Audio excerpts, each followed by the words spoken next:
현금 흐름, 이 돈의 흐름을 보는 거는 투자의 기본 중의 기본이다 라고 생각을 하셔야 되고요. 취업준비생분들도, 직장인분들도 돈의 흐름, 현금 흐름을 보는 이 재무제표를 읽을 수 있는 능력이 반드시 있어야 됩니다.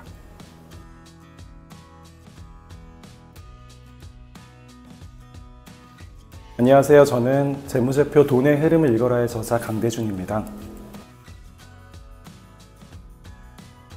저는 여러분들께 회계 정보를 잘 활용하실 수 있게 정말 많은 회사와 또 현장에서 강의를 진행한 경험이 있어요. 이건 일종의 사명감처럼 저는 하고 있는데, 왜냐하면 여러분들이 이 회계라는 숫자를 보기 싫어하시더라고요. 복잡하다고 생각하고 마치 회포자, 회계를 포기한 분처럼 직장 생활을 하시는 경우도 너무 많이 봅니다. 심지어 창업하신 분들도 마찬가지인데, 근데 숫자를 안 보면 우리가 비즈니스를 제대로 할 수 있을까? 투자를 제대로 할 수 있을까? 직장 생활을 제대로 할 수 있을까? 라는 생각을 해보거든요. 그래서 여러분들이 회계를 포기하지 않게 붙잡고 갈 수 있게 도움을 드리는 일을 하고 있어요. 그런 차원에서 가장 안타까운 게 재무제표라고 하는 정보를 보는 책은 시중에 많습니다. 하지만 이 재무제표 중에서도 현금 흐름, 돈의 흐름을 강조하는 책은 없어요. 그 돈의 흐름이라는 게 예전에는 손익계산서, 우리가 흔히 매출이라든지 이익 정보가 나온 손익계산서와 사실 똑같이 흘러갔어요. 그래서 손익계산서만 봐도 됐습니다. 그런데 지금은요, 괴리감이 너무 심해요. 심지어 매출과 이익이 있다 하더라도 망하는 회사가 있어요. 근데 거꾸로 손실 나는데도 가치가 높은 회사도 있거든요.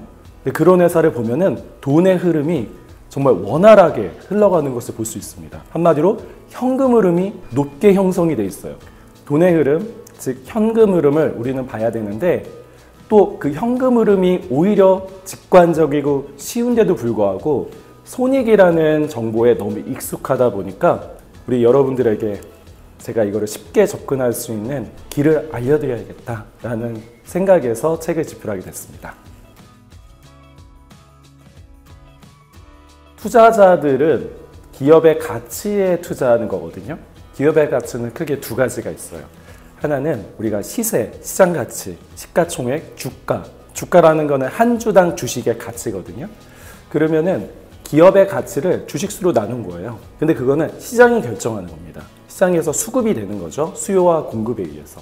그런데 기업의 가치를 시장 가치대로만 우리가 투자할 수는 없죠. 내재 가치를 파악을 하셔야 돼요. 근데 내재 가치를 파악하는 방법은 미래의 이 회사가 얼마나 많은 현금 흐름을 창출할지, 돈의 흐름, 현금 흐름을 창출할지가 중요하거든요.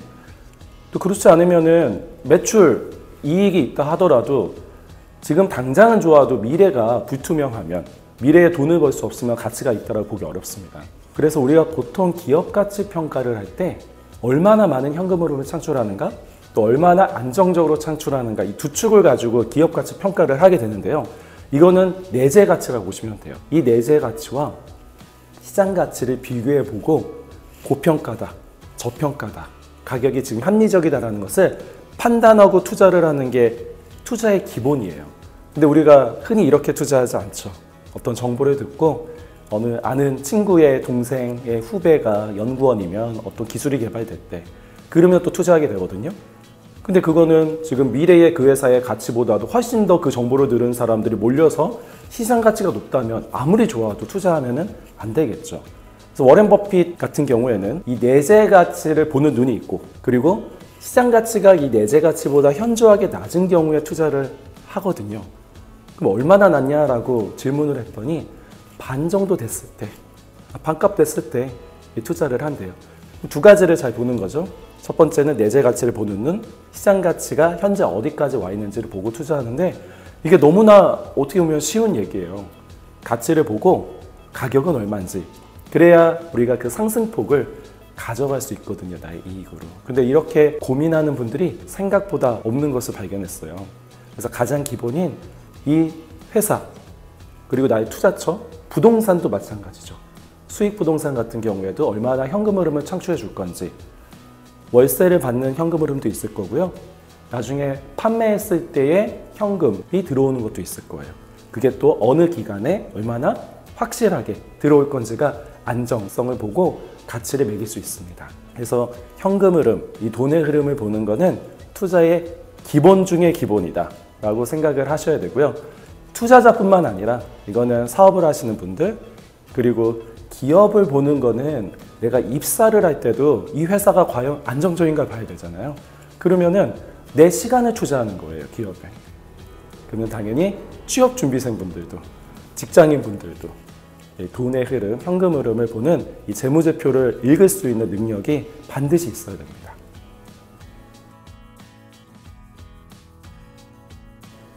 그동안에 여러분이 갖고 있던 패러다임이 완전히 바뀝니다. 우리가 재무 정보를 어디서 얻냐면은 신문기사 헤드라인에서 얻어요. 매출 얼마, 이익 얼마, 얼마 변동했대. 삼성전자 영업이익이 작년 대비 얼마 떨어졌대. 요번에 보니까 몇백 프로 상승했대.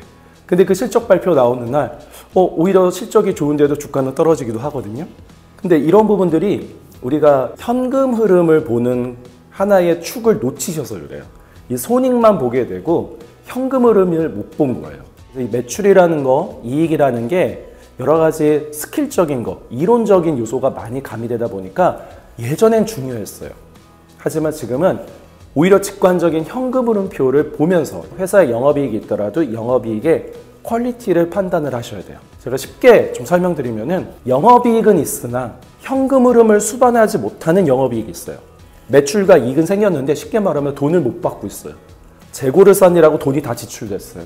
그러면 현금 흐름을 수반하지 못하는 영업이익이거든요. 이런 경우에는 요거 두 개 때문에 돈길이 막혀가지고 부도날 수도 있어요. 반면에 지금 당장 이익은 없더라도 비즈니스 모델상 돈을 미리 받아요. 아직 서비스나 판매를 안 했기 때문에 매출하고 이익은 안 잡혔어요. 하지만 돈을 먼저 받았어요. 그러면은 훨씬 더 현금 흐름이 좋은 비즈니스가 되면서 이 회사가 오히려 가치가 있다는 거죠. 문제는 최근에 이 영업이익이 있다 하더라도 무너지는 회사가 있고 가치가 떨어지는 회사가 있어요. 그래서 이게 어떤 괴리감이 있나 봤더니 결국은 영업이익이 있더라도 말씀드린 현금 흐름을 수반하지 못하는 영업이익은 가치가 낮은 영업이익이었던 거예요. 그래서 영업이익을 볼 때도 질을 따지려면은 이 현금 흐름을 수반하고 있어? 이 부분을 보는 게 상당히 중요하고요. 이런 회사들이 지금 글로벌 회사 중에서는 엔비디아든 애플이든 구글이든 마이크로소프트 잘 생각해 보시면 다 구독 형태로 하죠. 우리가 구글이나 애플이나 구독을 많이 합니다. 숨만 쉬어도 그들에게 돈을 줘요. 그들은 숨만 쉬어도 돈을 받고 있어요. 안정적인 현금 흐름이죠. 한번 하면은 끊질 못해요. 그래서 우리가 봐야 될 지표가 완전 이제 패러다임이 바뀌어서 그동안의 영업이익, 손익 중심으로 봤다면 이제는 돈의 흐름, 현금 흐름을 보길 원합니다. 여러분들이 재무제표 어디서부터 보지? 라고 생각하신다면 제일 관심 있는 데서부터 보시면 돼요. 예를 들면은 나는 테슬라 자동차를 타는 오너야 라고 하면은 테슬라 재무제표부터 보는 거예요. 그 나라 말로 써있죠, 물론. 하지만 회계는 글로벌 스탠다드 기준으로 같이 나오거든요. 그리고 보고서 자체가 숫자만 빼곡히 있지 않습니다.